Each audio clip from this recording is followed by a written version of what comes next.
Camp near Chattanooga, Tennessee, November the 23rd, 1863.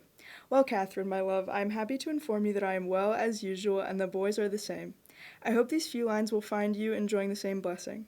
I will now give you a short history of our long and tedious march, which we have just finished.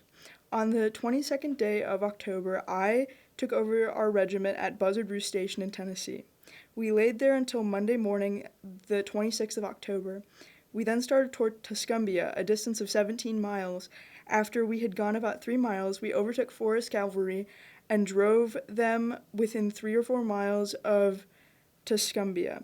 And then we camped right under their artillery, and one shot came near, very near, coming in our ranks. On the morning of the 27th, we again moved after the rebels, who held their position until they found that we were about to outflank them, when they lit out and passed through Tuscumbia, and we followed them up into the city and halted. And our cavalry followed them for a few miles and then turned.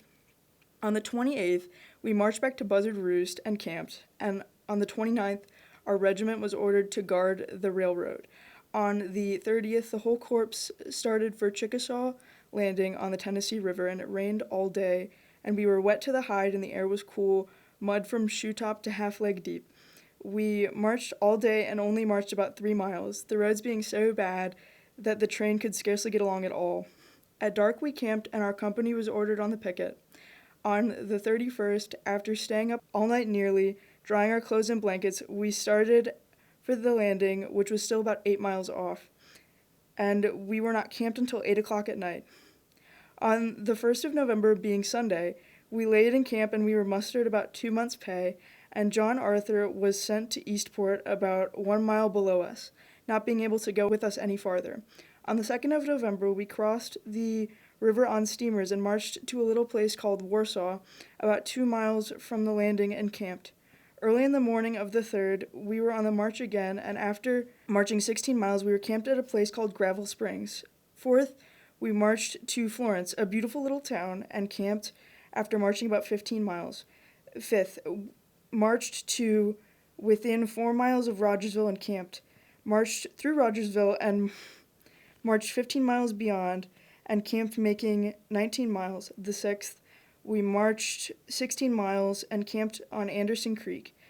7th, after marching 17 miles, we camped within 4 miles of a little town called Pulaski.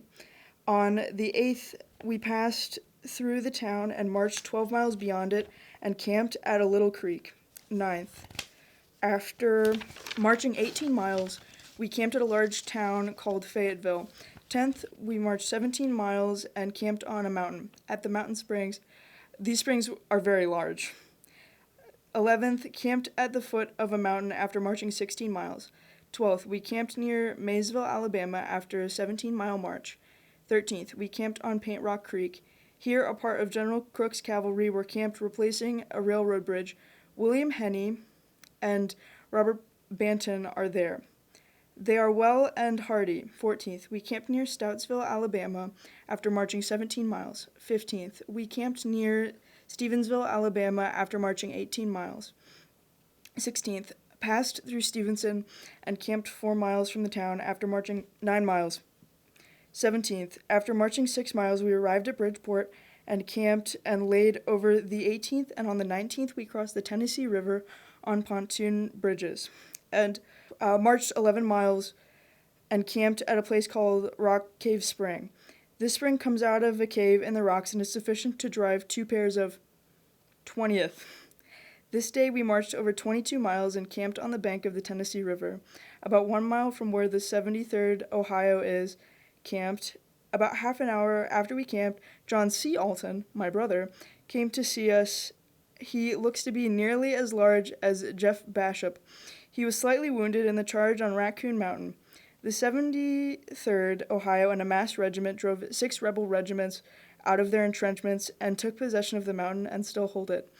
The mountain is near the foot of Lookout Mountain. On the 21st, we crossed the Tennessee River and marched up a valley between 2 ranges of mountains and camped on the side of a high mountain, and we are here yet but expect to leave tonight at 12 o'clock. We are going to try to cross the river where the rebels are as thick as hops.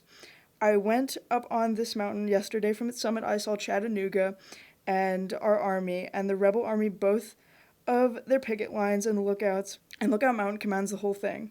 The rebels have heavy artillery on the top and are shelling our forces.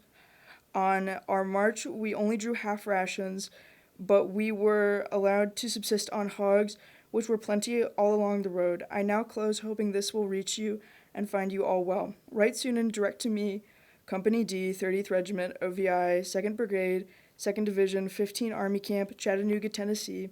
This from the one who never forgets you, E. J. Allton, Catharine Shick. So this letter details like a good bit about the travel and the aspects of the Civil War that like once again we've never heard about. That's kind of the theme of these like letters that I've selected. Basically, like we learned from the Civil War reenactor that we spoke to earlier in the semester about like the methods of travel, and more often than not, it's like I personally had never heard of this prior to this project, and like just seeing how far they traveled every day, like 9 miles, 17 miles, it's hard to kind of grasp in a way how someone can move that far and that fast. And this gives us a good insight into what the weather was like and how difficult it was.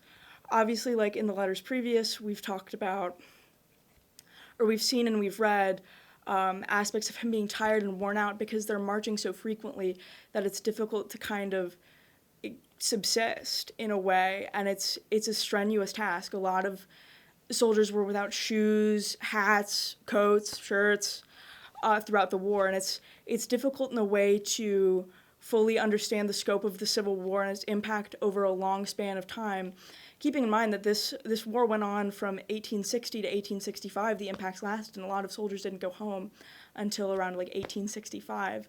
So this letter provides a sort of scope into the impact of daily life